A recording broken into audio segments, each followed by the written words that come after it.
Mapagpalang araw po sa inyong lahat. Welcome po muli sa ating programang Ating Pag-aralan. Ang ating pag-aralan po ay isang online Bible study sa Tagalog na gamit ang Amazing Facts Study Guide. Dito po ay matatalakay ang mga karaniwang tanong natin sa buhay at ang sagot po ay makikita sa mga teksto sa Bible. Ako po si Lorraine at ang ating makakasama ngayon ay si Pastor Well Payo Jr. Ibibigay ko na po ang panahon kay Pastor para sa kanyang pagbati. Hello po, good day sa inyo lahat mga tagapakinig at mga subscribers po namin dito po sa atin pong programa, ating pag-aralan. Purihin po ang Panginoong Diyos na tayo po ay nasa panibagong chapter na po or episode ng atin pong napaka-topic. And I would like to pray, I hope and I pray na ang bawat isa po sa atin na nasa mabuti pong kalagayan. This is one of my favorite topics po mga kapatid. Although sometimes ay guilty po ako sa atin pong pag-aaralan ngayon, but this is God's ideal para po sa atin pong pamumuhay mga kapatid. So tune in lang po kayo and I hope kayo po ay nasa mabuting kalagayan mga kapatid. Welcome, welcome, welcome once again sa atin pong pag-aaral. Salamat po, Pastor. Bago po tayo magsimula sa ating pag-aaral, ay manalangin po muna tayo. Ama naming Diyos, marami pong salamat sa pagkakataon na muling ibinigay niyo sa amin para mapag-aralan ang inyong salita. Muli po ay hinihingi namin ang inyong presensya na samahan kami sa aming pag-aaral. Naway lahat po ng aming sasabihin ay magmula sa inyo. Linisin niyo po ang aming puso't isipan at nang sa gayon ay maintindihan at ma-share namin ng maigi ang inyong mensahe ngayon. Inilalapit po namin sa inyo ang aming mga suliranin. Alam niyo po ang pinagdadaanan naming bawat isa. Sinusurrender po namin ito sa inyo at kayo na po ang bahala sa amin, Panginoon. Binibigay po namin sa inyo ang lahat ng aming problems, hopes, and dreams in life. We surrender it all to you, Lord. Fill us, Lord, with your spirit and guide niyo po kami desisyon na aming gagawin araw-araw.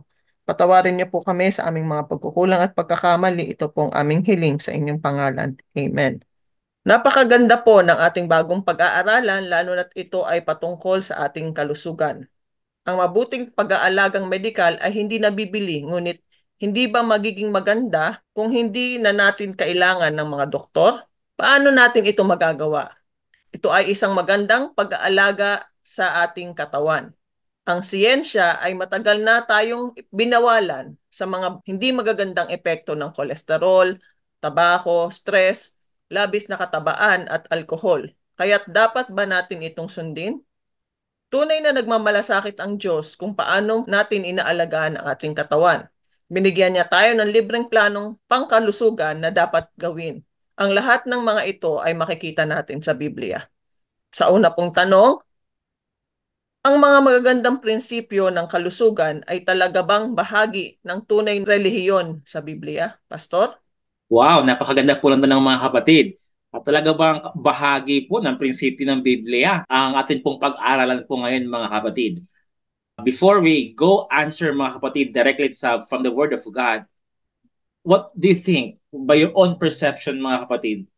Okay? Kayo po na nakikinig po ngayon, if setting aside the Bible, nais niyo po ba na kayo po mismo magkaroon po ng magandang kalusugan or yung malayo sa anumang sakit? Of course, mga kapatid, wala po siguro isang magulang or isang taong nagmamahal sa kanyang kapwa na nais niya po na may sakit or talagang hindi na po makagalaw dahil po sa napakarami pong karamdaman. Same with our God. You know what mga kapatid, the reason why God loves us so much is beyond imagination po mga kapatid. Yes, the answer po is yes. Ito po yung prinsipyo po sa Biblia at nais ko pong basahin sa inyo mga kapatid sa aklat po ng John. Okay po, sa pangatlong libro ni John or ito po, 3 John chapter 1 verse 2, ito po ang binabanggit mga kapatid. Minamahal, aking dinadalangin na sa lahat ng mga bagay ay gumiginhawa ka at bumuti ang iyong katawan na gaya ng pagginhawa ng iyong kaluluwa. So mga kapatid, mismo ang isa sa mga apostol ng Jesus. Oh, by the way, this is also from the writings of the Apostle John na this is also from the Word of God mga kapatid. Sinasabi po sa atin na ayaw po ng Panginoong Diyos na tayo po may sakit. Mas gusto ng Panginoong Diyos mga kapatid na ikaw at ako ay malusog. Kasi kung tayo po'y masakitin, Hindi po nais po ng Panginoon yon. Kasi paano ka pa makapaglilingkod sa Panginoon kung tatlong hakbang pa lang, hindi ka na hindi ka na makahinga ng maayos. How much more pagpunta pa lang sa church, or how much more sa pangangaral, mga kapatid. Mga kapatid, yes, God, in His infinite wisdom, wanted each one of us to obtain a full potential of health, mga kapatid. Nais po ng Panginoon po yon, na ikaw at ako ay magkaroon po ng isang vigorous or isang malusog na pangangatawan. The Bible rates health right near the top of the list in importance. A person's minds, spiritual nature, and body are all interrelated and interdependent, mga kapatid. Ito po ay magkakaugnay. Ang ating pong katawan, ang ating pong kaluluwa, yung ating pong spirit ay magkakaugnay po, mga kapatid. Kasi nga ba naman, pag ang isang tao ay malubhan na ang karamdaman, kahit ano pang gusto niya na maglingkod sa Panginoon, hindi na po siya makakapaglingkod. Kahit yung kanyang espiritu ay gusto niya maglingkod sa Panginoong Diyos, pero siya po ay tinamaan na po ng malubhang sakit. Hindi na po siya interrelated, hindi na po siya nagko-connect, mga kapatid. So, importante po both physical, tayo po'y healthy, and of course, spiritual po, tayo po'y healthy. Yan po ang inanais ng Panginoon sa bawat isa po sa atin. Salamat po, Pastor. Sa ikalawang tanong, bakit nagbigay ang Diyos ng mga prinsipyo sa kalusugan sa kanyang mga anak? Pastor? Yan. Bakit mo po ba, mga kapatid? Okay? Ito po ang sagot po sa aklat ni Moses, mga kapatid, sa Deuteronomy chapter 6 verse 24. Ito po ang binabanggit. Deuteronomy chapter 6 verse 24. At inutos ng Panginoon sa amin na gawin ang lahat ng mga palatuntunan na ito, na matakot sa Panginoon nating Diyos sa ikabubuti natin kailanman, upang ingatan niya tayong buhay gaya sa araw na ito. Mga kapatid, nais po ng Panginoong Diyos na tayo po bilang kanyang mga anak. Alam niyo po, nakakalungkot lang kasi marami nagsasabi sa akin, lalo higit po sa mga ayaw maniwala sa Old Testament, dahil nga po sa mamaya pag-aaralan po natin, or the next episode po, mga kapatid, sa part 2 po. Kasi may mga bagay po doon, may mga hayop na specific na mention po ng Panginoon na ayaw po ng Panginoon na ipakain. Mamaya po, or on the part 2, malalaman po natin ano po yung mga hayop na yon. Alam niyo po, lagi po sinasabi nila sa akin, alam niyo, Pastor, yung aklat ng Deuteronomy, kanino ba in-address yan? Sabi ko, sa Israel. O, tayo ba yung mga Hudyo, Pastor? Sabi ko, hindi. O, hindi yan para sa atin. Mga kapatid, um, God in His infinite mind, nais niya po na simulan ang health ideal sa bansang Israel. Kasi yun po yung chosen race eh. At nais po ng Panginoon through Israel, may spread po ito sa bawat isa po sa atin sa buong sanlibutan. So mga kapatid, God don't have favoritism. Gusto niya po lahat tayo ay maka-obtain ng isang lifestyle, isang health na 100% ang potential, mga minamahal ng mga kapatid. Nais po ng Panginoon yon. Kasi ito po nasulat po sa aklat po ng Deuteronomy. Hindi lang po ito sa Israel ha. Sa lahat po ito, mga kapatid. Ano pa ang sasabi po? Dito po sa Exodus chapter 23 verse 25. Meron pong binanggit, mga kapatid, ang Panginoong Diyos na worthy ng atin pong atensyon. Verse 25. At inyong paglilingkuran ang Panginoon ninyong Diyos, at kanyang babasbasan ang inyong tinapay at ang inyong tubig, at aking alisin ang sakit sa gitna mo. Mga kapatid, nais ng Panginoong Diyos na tayo po ay nag-glorify sa Kanya through the food and water or drinks na atin pong pinapasok sa ating pong katawan. Why? Because in return, tayo po'y Kanyang i-bless. Tayo po'y Kanyang pagpapalain, mga kapatid. So, kasi po, mamaya, ito pong papag-aralan, mga kapatid, one way or another, ang ating pong katawan, ito po'y templo ng Panginoong Diyos, at tayo po nakakapag-worship o nakakapag-serve sa Panginoong Diyos, mga kapatid. So, the bottom line here is this. Nais po ng Panginoong Diyos na ikaw at ako ay malusog so that makakapaglingkod tayo, mga kapatid, sa Kanya ng buong buo. Walang karamdaman or walang circumstances. Salamat po, Pastor. Para sa ikatlong tanong, may kinalaman ba sa prinsipyo ng kalusugan ng Diyos ang pagkain at pag-inom? Pastor? Ayan. May kinalaman ba, mga kapatid? At mga basahin, mga kapatid. Sa Isaiah chapter 55 verse 2, ito po ang binabanggit ng Panginoong Diyos through Prophet Isaiah, At ikita po ang pagkakabanggit mga kapatid. Ano't kayo'y nangagugugol ng salapi sa hindi pagkain at ng inyong gawa sa hindi nakabubusog. Inyong pakinggan ako at magsikain kayo ng mabuti at mga lugod kayo sa katabaan. Ito po yung katabaan mga kapatid, hindi po sa sa physicality. Kumaga, nais ng Panginoon mga kapatid that each one of us will eat, okay, good things. Yun pong karapat dapat pong kainin. Hindi po yung mga pagkain na prone sa sakit. Okay? Now, kanina po binanggit ko po sa inyo mga kapatid, tayo po nakakapaglingkod, nakakapagsamba sa Panginoong Diyos through the things that we are eating or drinking. Bakit? Ito po ang binabanggit po ni Apostle Pablo mga kapatid sa 1 Corinthians chapter 10 verse 31. Okay po? Very specific mga kapatid. Ito pong sinabi niya. Kaya kung kayo'y magsikain man o magsiinom man o ano man ang inyong ginagawa, gawin nyo ang lahat sa ikaluluwalhati ng Diyos. Mga kapatid, tayo po pala ay nakaka-praise sa Panginoon, nakakasamba sa Panginoon. Ang word na ginamit po dito, nakakaluwalhati sa Panginoong Diyos. Through what? Akala ko mga kapatid before, ang paraan sa pagpuri sa Panginoon, sa pagluwalhati sa kanyang pangalan ay songs, listening to His words, tapos prayer, tapos kneeling down and prayer, preaching, or spreading the gospel. Akala ko po yun yung nakapagbigay ng papuri sa Panginoon. Yes, those are the things also na included. However, ang pagkain po pala at ang atin pong pag-inom ay may kinalaman, included po mga kapatid, sa pagpupuri sa Panginoong Diyos, mga kapatid. Why? Later on, malalaman po natin, kasi nga po ang ating pong katawan ay templo ng Diyos. Okay po? Later, mayroon po kang bibigyan ng illustration po sa inyong mga kapatid.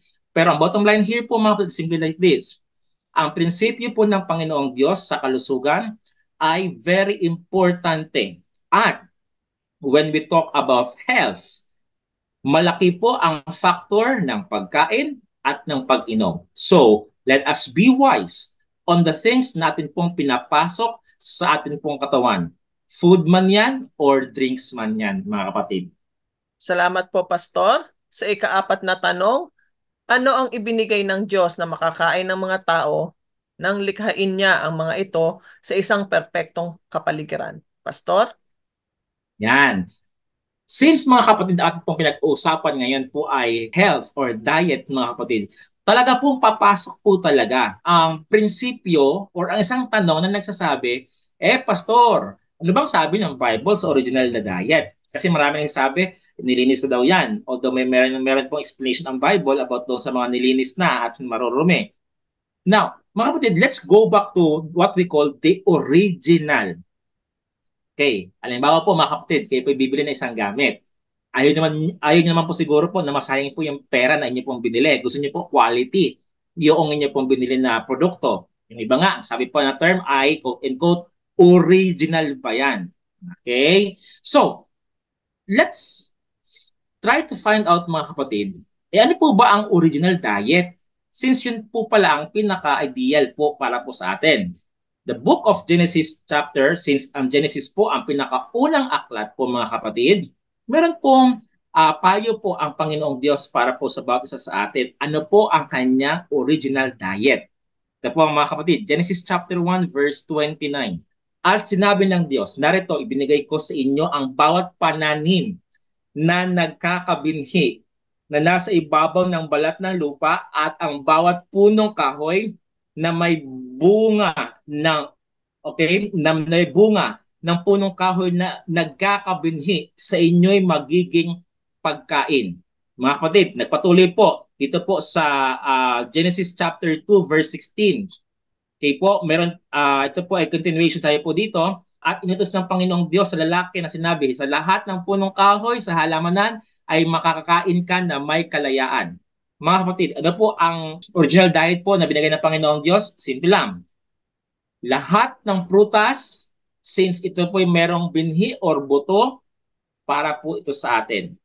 Yung legumes, yung nuts, since ito po ay may mga buto mga kapatid, ito po ay ideal para po sa atin.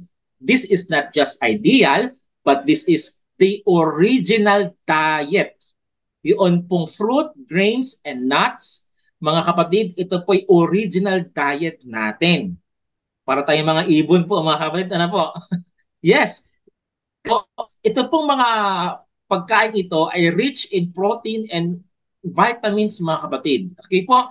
Na, ang tanong, Pastor, yung gulay, bakit hindi minention? By the way, mga kapatid, later sa Genesis chapter 3, verse 18, nung nagkasala na po ang tao, sabi ng Panginoon sa kay Adan, sa pamamagitan ng iyong pawis, ikaw ay kakain sa lupa. Ayun po ay yung vegetables na po, mga kapatid.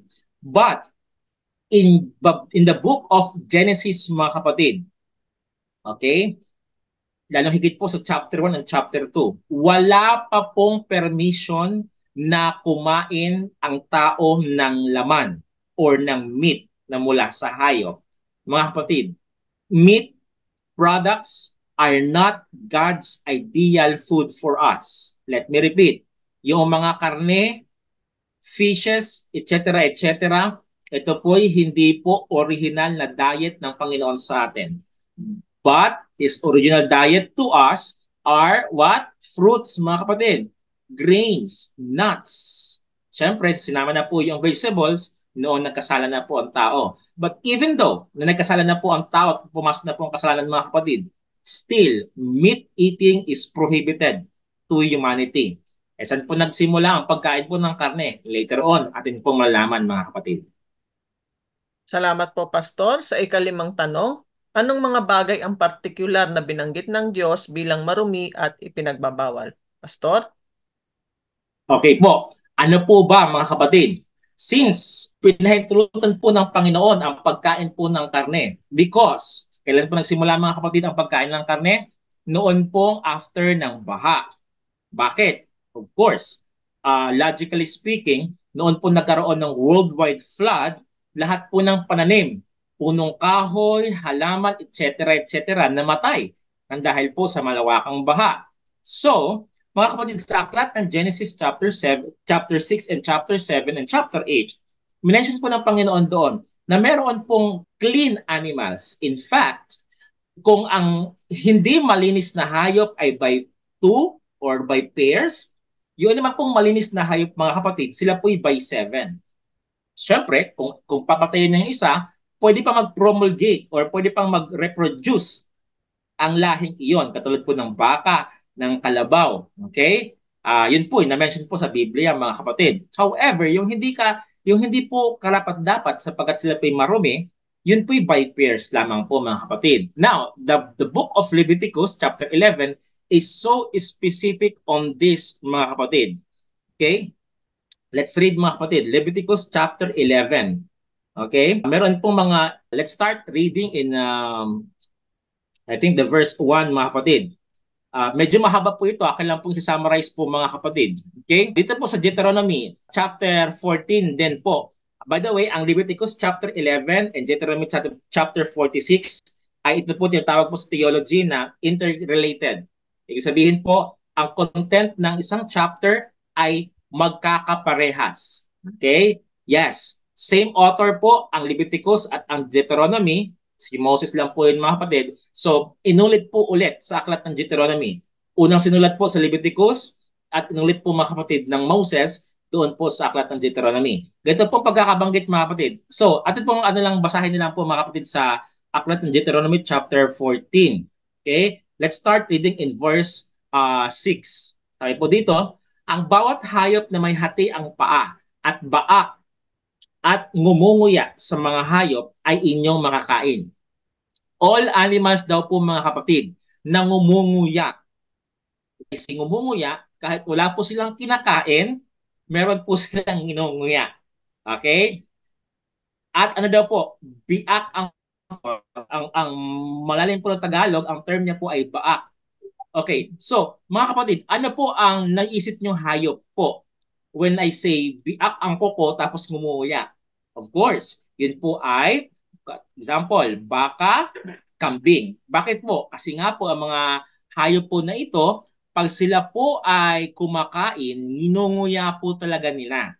At kahit wala na po silang kinakain, mga kapatid, Nginunguya po nila. Kaya nga po yung enzyme na tumutulong po sa digestion, kaya po malinis po ang katawan po nila, ay sapagkat yun po ang disenyo ng Panginoon sa kanilang mga kapatid. Okay? Ano pa? So, yun po ang binabanggit po mga kapatid sa Deuteronomy chapter 14. Okay. Another thing po mga kapatid. So, let's continue reading po dito po sa pangalawang reason.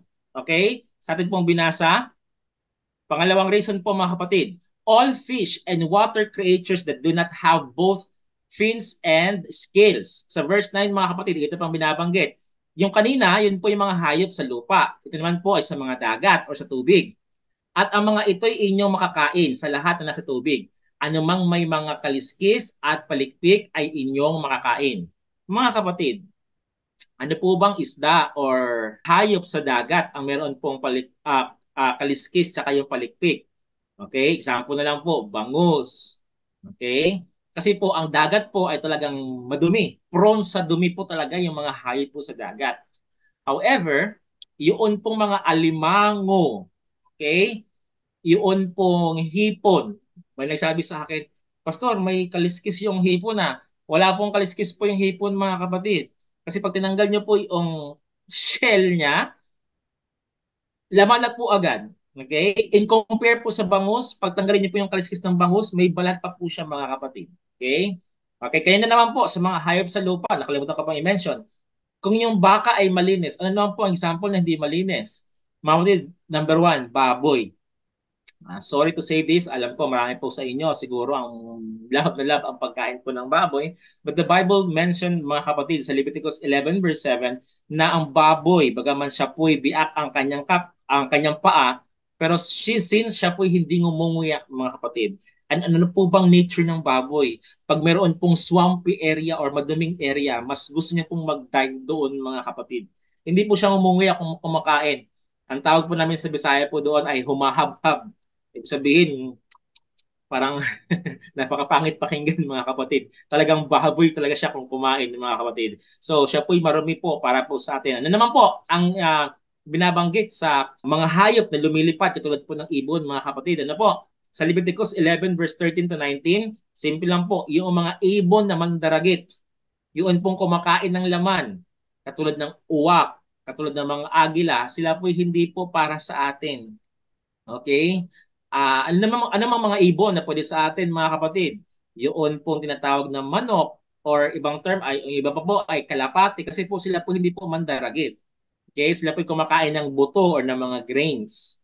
Okay? So, mga kapatid, ano pa, sa Leviticus 11:21 to 44, sa-summarize ko lang po, yung mga gumagapang, hindi po ito pwedeng kainin, katulad ng ahas, etc., mga kapatid. So many to mention, mga kapatid. God put an ideal or standard paano po natin malalaman yung karapat dapat kainin. To summarize, number one, sa mga hayop sa lupa, biyak ang koko at ngumunguya. Okay? Yun po yung equation mga kapatid. Number two, sa tubig naman, may kaliskis at may palikpik.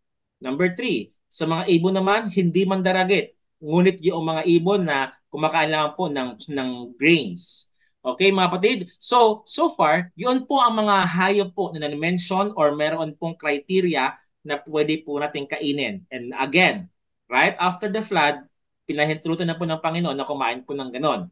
But to go back to the original diet para tayo po'y malayang uri ng sakit, yun pong minimension chapter 129 ang ating pong dapat na kainin. Salamat po, Pastor. Kung ang isang tao ay mahilig kumain ng baboy, mapaparusahan ba talaga siya sa ikalawang pagdating ni Jesus? Pastor? Alam niyo mga kapatid, specific po talagang mention po ng Biblia. Every time na ako po nagbabanggit po mga kapatid or nagbibigay ng Bible study po, alam niyo po akin po minimension po ang verse na ito. Kasi po very very specific po ang mention po ni Isaiah. Dito po sa aklat ng Isaiah chapter 66 verse 15 to 17. Ito po ang binabanggit mga kapatid. Specific po ang baboy na minention po doon. Ito po ang pagkakasabi. Sapagkat narito ang Panginoon ay darating na may apoy at ang kanyang ang karo ay magiging parang ipo-ipo upang igawad ang kanyang galit na may kapusukan at ang kanyang saway na may ningas ng apoy. Sapagkat sa pamamagitan ng apoy, makikipagpunyagi ang Panginoon at sa pamamagitan ng kanyang tabak at lahat ng mga tao at ang mga mapapatay ng Panginoon ay magiging marami. Last verse. Silang nangagpapakabanal at nangagpapakalinis na nagsisiparoon sa mga halamanan sa likuran ng isang sa gitna na nagsisikain ng laman ng baboy at ng kasuklam-suklam at ng daga. Sila'y darating sa isang wakas na magkakasama, sabi ng Panginoong Diyos. Mga kapatid, mga kaibigan, sorry to hurt you with this word. If you are eating pork, the Lord will really give you a specific punishment sapagkat ito po yung minention po ng Biblia, mga kapatid. Napaka-shocking po talaga, mga minamahal na mga kapatid, na ang pagkain po ng swine or ng baboy, ng pork, sa pangalan mga kapatid, baboy. Ibig sabihin po, hindi po talaga siya kaaya-aya pong madumi po talaga siya. Di ba? Pag may taong yung so messy, masyadong mga kapatid, ang baboy mo naman. Bakit po natin siya hinahan tulad po sa baboy? Kasi nga po ang baboy po ay madumi po talaga, mga kapatid. And that is what we call in the Bible abomination. Mga kapatid, abomination po talaga ang baboy. Ito po ay kasuklam-suklam or karumal-dumal po sa harapan ng ating pong Panginoong Diyos. Salamat po, Pastor. Sa ikapitong tanong, ngunit hindi ba ang batas na ito ng malinis at maruming hayop ay nagmula kay Moises? Hindi ba't para sa mga Hudyo lamang at hindi ba nagtapos na ito sa pagkamatay ni Jesus sa krus? Pastor? The answer, mga kapatid, is no. Yun pong pagkamatay ni Kristo sa cross, hindi po yun para sa baboy ni anumang uri ng hayop na lilinisin niya. Mga kapatid, ang kamatayan ng Panginoong Jesus ay para sa iyo at sa akin upang tayo po linisin po sa pagkakasala. Bakit po may binabanggit po sa Gawa chapter 10, mga kapatid, na meron na pong nilinis po doon? Ano po ba yun, mga kapatid? Mga kapatid, hindi po yun baboy, hindi po yun hayop, kundi tao po yun, mga kapatid. Now, going back, mga kapatid, saan po ba nagsimula ang pagkaka-define ng malinis at ng marumi? Hindi po ito nagsimula, mga kapatid, kay Moses. Kung niyo po naalala, kanina binanggit ko po, mga kapatid, ito po ay nagsimula kay Noah. Let me read. Okay? Genesis chapter 7 verse 1 and 2. Ito pong binabanggit, mga kapatid. At sinabi ng Panginoon kay Noe, lumulan ka at ang iyong buong sambahayan sa sasakyan, sapagkat ikaw ay aking nakitang matuwid sa harapan ko at sa panahong ito. Sa bawat na hayop ay kukuha ka ng tagpipito ng lalaki at kanyang babae. At sa mga hayop hindi malinis ay dalawa, ng lalaki at ng babae. Mga kapatid, doon pa lang kay Noah, nagkaroon na po ng clear definition na meron pong madumi at meron pong hindi madumi. Mga kapatid, of course, hindi po binanggit po dito ay yung specific, mga kapatid, na para bagang ito'y baka, baboy. Mga kapatid, doon po yung mention na po yun kay Moises. Again, mga kapatid, hindi po nagsimula sa mga Hudyo yung definition or yung tagging ng mga marumi or hindi, mga kapatid. Ito po nagsimula pa lang doon kay Noe. But again, let me open up your mind, mga kapatid. Bakit mo pa pipiliin na ipaglaban ang pagnanais mong kumain ng karne?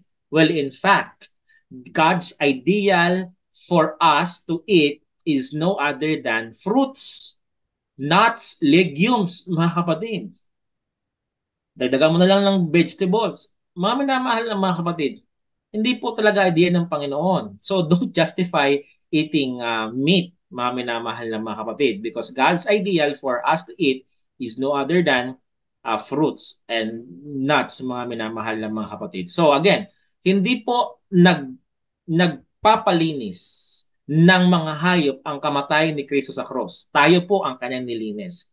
That is why you and I, kahit hindi po tayo mga Hudyo mga kapatid, hindi po tayo Israeli or citizen ng Israel mga kapatid, tayo po ay nilinis na sa kalbaryo ng cross. Kaya nga po, sabi po ng Biblia, sa aklat ng Roma mga kapatid, there is no Jew or Greek. Tayo po ay mga anak na po ng Panginoong Diyos. The moment He died for us, the moment you believe and accept His saving grace, mga kapatid, ikaw at ako ay naligtas na at nalinis na. And again, hindi po yun para sa mga hayop. Salamat po, Pastor. Sa ikawalong tanong, may sinasabi ba ang Biblia tungkol sa paggamit ng mga inuming may alkohol? Pastor? Kapatid, ang ating pong topic po ngayon ay package. Hindi lang po sa pagkain. Again, para din po sa mga inumin. Kung yung kanina, sa mga pagkain po yon. Now, let's jump doon po sa mga inumin. The Bible told us in Proverbs, okay po, Proverbs chapter 20 verse 1. Very strong po ang babala po ni King Solomon mga kapatid. Ang alak ay manunuya. Ang matapang na alak ay manggugulo. At sino man napaliligaw sa kanya ay hindi pantas. Alam niyo po yung salitang pantas mga kapatid? Matalino. Ibig sabihin, yun daw pong umiinom ng alak, yung kanya pong judgment ay nawawala, naka-clouded, kaya hindi na po siya nagiging pantas. Ano po ang kabaligtaran ng pantas? Mangmang. Ibig sabihin mga kapatid, yun pong mga umiinom ng alak, since ang tinatarget po ng alak ay yung judgment po ng tao, nagiging mangmang po siya. No wonder why. Alam niyo po, meron po akong kilalang isang tao na napaka-bait, napaka-talino, napaka-gentle na tao mga kapatid, na lalaki. Pero noong siya nalasing, talagang nanghamon siya ng away. Hindi na niya pinipili yung mga words niya. Iba na yung kanya pinagsasabi. Sabi ko, opposite ito sa pagkakilala ko. Ito pang malupit mga kapatid. Um, Umihi siya, kasi siyempre yung mga umiinom ng alak, talagang ihi ng ihi po yan. Yung akala niya pong naihian niya pader, yung pala ay taong nakaupo sa kalsada, inihian niyang likod. Ay nagulpi tuloy siya mga kapatid. Eh syempre, lugi siya. Hindi siya makasuntok ng maayos kasi lasing siya eh. Okay? So mga kapatid, ano pong point ko? Simple lang mga kapatid. Yung mga taong sila po ay talagang uh, na govern ng alak, nawawala po yung kanilang katiniluhan mga kapatid. Sapagkat sabi po ng Biblia, ito po ay talagang hindi po karapat dapat inumin. Okay, sabi nga po sa 23 verse 31, do not look on the wine when it's red. Wine, when it's sparkle in the cup. Huwag daw po ating inumin po pag yung wine ay red or yung bumabisilak. I mean, yun pong attractive siya tingnan. Don't drink those wine, mga kapatid, sapagkat hindi po ito karapat-dapat na inumin. Alam niyo po, ano pong sabi po mga kapatid sa 1 Corinthians chapter 6 verse 9 and 10? Neither fornicators nor drunkards will enter or inherit the kingdom of God. Hindi po makakapasok. Kung kanina yung pong kumakain ng baboy ay talagang hahatulan ng Panginoong Diyos. Ito pong lasinggero, hindi po sila mag-i-inherit mga kapatid sa langit na bayan. Bakit mga kapatid?